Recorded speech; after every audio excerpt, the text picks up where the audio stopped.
नमस्कार, मैं हूं अमितेश और एनबीटी ऑनलाइन की टीम आज पहुंची है गाज़ीपुर जिला अस्पताल।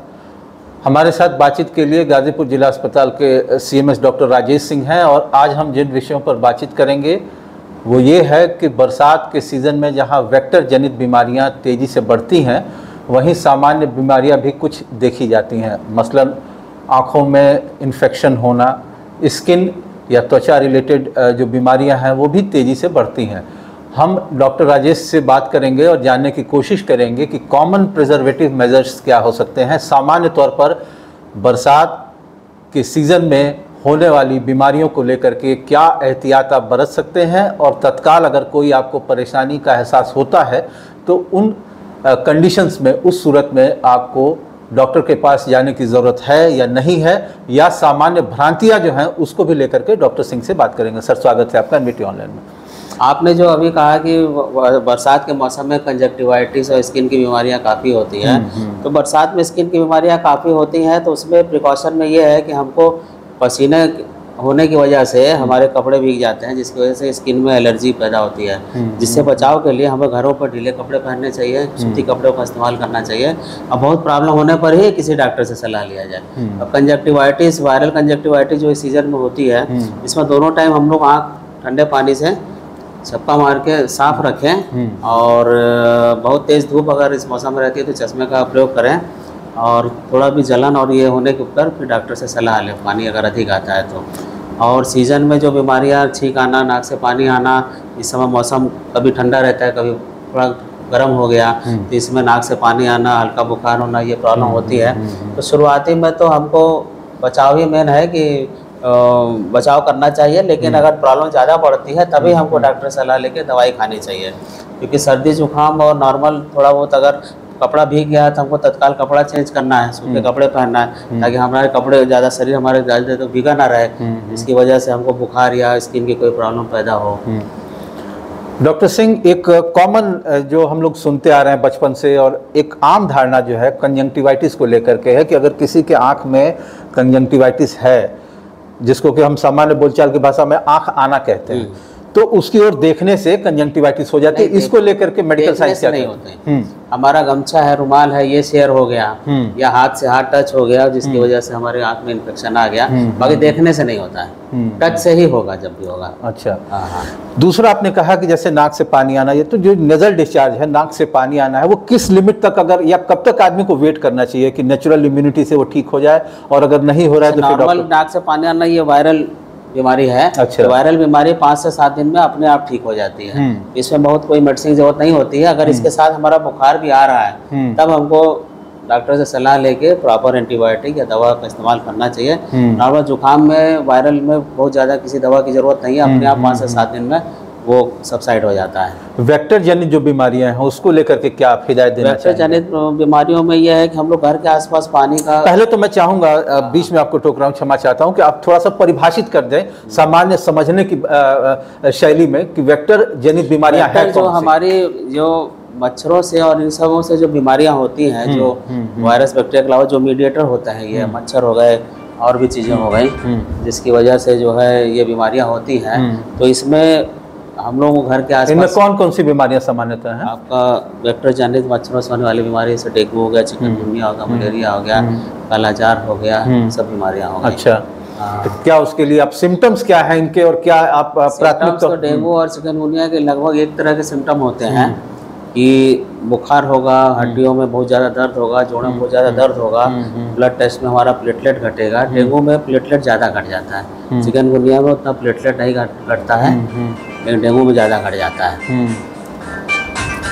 और मलेरिया बुखार में जाड़ा देख के बुखार आता है, और उसका समय निर्धारित होता है, 24 घंटे पे आएगा, 48 घंटे पे आएगा, जाड़ा देख के तेज बुखार आएगा और कपकपी आएगी। और मलेरिया में हेडेक भी सीवियर होता है, सर में दर्द भी होता है। बॉडी एक अगर शरीर में ऐंठन या दर्द हो रही है तो क्या ये डेंगू के सिम्टम हो सकता है और नहीं भी हो सकता है? हाँ, ये तो ब्लड टेस्ट कराना जरूरी है। अच्छा, टेस्ट होने के बाद ही डिसाइड होगा। डेंगू का टेस्ट होता है, एलिजा टेस्ट होता है, और किट का भी टेस्ट होता है, और बिना टेस्ट और प्लेटलेट चेक होता है, तो बिना उसके निर्धारित करना मुश्किल है कि डेंगू चिकनगुनिया में डिफरेंस करना पड़ेगा कि इस वजह से है ये। लैब रिपोर्ट्स के आधार पर आप फिर आगे कोर्स ऑफ ट्रीटमेंट तय करेंगे। डॉक्टर साहब, जैसे बारिश में भीगने के बाद एक सामान्य सी है कि शिवरिंग कपकपी आती है और थोड़े समय तक वो प्रोलॉन्ग कर सकती है, थोड़े वक्त तक रह सकती है। आप घर जा करके अच्छे से अपने शरीर को पोंछ लें, कपड़ा बदल लें, उसके बाद तो क्या वो आप एक बेंचमार्क बताएंगे या समय सीमा आप बताएंगे कि अगर वो शिवरिंग कंटिन्यू कर रही है तो आपको डॉक्टर के पास विजिट करने की आवश्यकता है, नहीं तो सामान्य घरेलू जो नुस्खे नॉर्मल लगा उसको ठंड लग रही है तो वो अपना टेम्परेचर भी ले सकता है। अच्छा। लेकिन नॉर्मल भीगने के बाद जो शिवरिंग है वो 1 आध घंटे में जब हम कपड़ा चेंज कर लेंगे, नॉर्मल कपड़ा पहन लेंगे तो वो खत्म हो जाती है। और शिवरिंग कंटिन्यू अगर कर रही है 2-4 घंटे से ऊपर तो थर्मामीटर से हमको बुखार नाप लेना चाहिए। बुखार अगर आ रहा है तब तो हमें प्रॉपर दवाई करना पड़ेगा।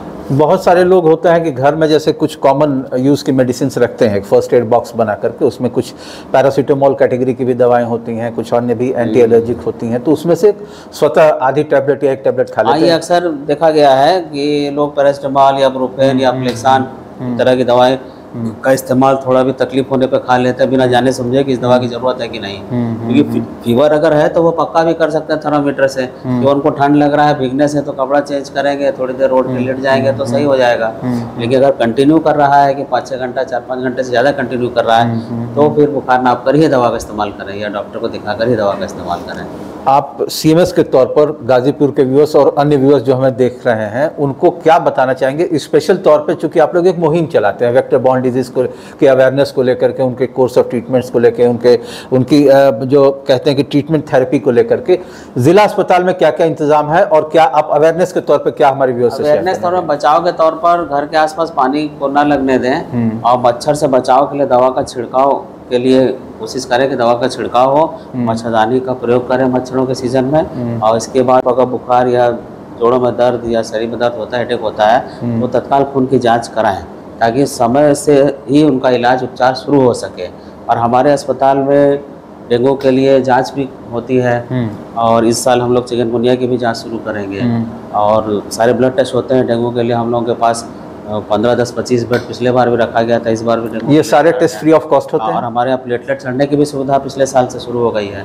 प्लेटलेट चढ़ने से ये आराम हो गया कि पहले लोगों को जाना पड़ता था, रिफर करना पड़ता था बीएचओ के लिए, आगे जाना पड़ता था। अब प्लेटलेट यहाँ होने की वजह से पिछले साल हम लोगों ने लगभग 800 के ऊपर ही हम लोगों ने प्लेटलेट मरीजों में चढ़ाया और डेंगू के किसी भी मरीज को रिफ़र नहीं किया गया पिछले साल और न ही डेंगू से अस्पताल में किसी मरीज की मृत्यु हुई। अभी अगर बात करें तो गाजीपुर में जैसा कि आपने बताया कि अब ब्लड को लेकर के आपके लैब में कुछ इस तरह की सुविधा आ गई है जिसकी वजह से रेफर नहीं करना पड़ रहा है। जब ये सुविधा नहीं थी तब एज ए मेडिकल प्रैक्टिशनर आपको किस किस तरह के चैलेंजेस फेस करने पड़ते थे रेफर करने के? तब हम लोग की मजबूरी हो जाती थी कि अगर उसका 15,000 10,000 के नीचे प्लेटलेट जा रहा है तो मरीज की जान बचाने हेतु तो उसको सलाह देना पड़ता था कि प्लेटलेट वो जाके बीएचओ या कहीं पर भी जाके चढ़वाएं, क्योंकि यहाँ हम लोग का सुविधा नहीं थी, मजबूरी में भेजना पड़ता था वो, जो कि अब ऐसा नहीं है। स्किन डिजीज़ को लेकर के, जैसे अगर किसी भी व्यक्ति के भीगने के बाद अगर रैशेज आ जाते हैं या इस तरह के लाल रंग के दाने आ जाते हैं तो उसको क्या सीधे तौर पर बारिश के इन्फेक्शन की ही एक वजह मानी जाए या अन्य वजहों से भी बरसात के सीजन में ऐसे छोटी छोटी फुंसियाँ या रैशेज या एलर्जी वाले रोग यूजुअली बरसात में ही होते हैं कि एलर्जी पसीने से एलर्जी या गीला कपड़ा पहनने से एलर्जी होने की वजह से तो रैशेज या चकत्ते निकल आते हैं। अब उसमें निर्भर करता है कि अगर उसको फंगल इन्फेक्शन है तो प्रॉपर स्किन वाले स्पेशलिस्ट को दिखा कर ही उसका कोर्स पूरा करना पड़ेगा। और सामान्य एलर्जी है तो तब तो वो 1 आध हफ्ते दवाई खाएगा, नॉर्मल दवाई खाएगा, वो ठीक हो जाएगा। और एलर्जी का पता लैब टेस्ट से होगा? नहीं, एलर्जी टेस्ट लैब वो स्किन वाले डॉक्टर स्पॉट डायग्नोसिस होती है, वो देख के ही हो जाता है कि ये लंबे ट्रीटमेंट जरूरत है या इसको 5-7 दिन। अच्छा, उसको मतलब ऐसे विजिबल देख करके आप स्पॉट कर सकते हैं, उसके लिए कोई लैब टेस्ट नहीं? लैब टेस्ट जरूरत नहीं है। ठीक है डॉक्टर साहब, आपने हमसे बातचीत की और एक सामान्य तौर पर क्या क्या एहतियात हमारे व्यूअर्स रख सकते हैं इस बारे में आपने एक इंसाइट दिया। बहुत बहुत धन्यवाद। हम फिर आपसे संपर्क में रहेंगे और ऐसे ही मेडिकल रिलेटेड इश्यूज़ पर आपसे बातचीत करते रहेंगे। तो ये थे हमारे साथ गाजीपुर डिस्ट्रिक्ट हॉस्पिटल के सीएमएस डॉक्टर राजेश सिंह, जिनसे हमने बरसात में होने वाले सामान्य बीमारियों के संदर्भ में बातचीत की। Amitesh Kumar Singh, Navbharat times online, Ghazipur.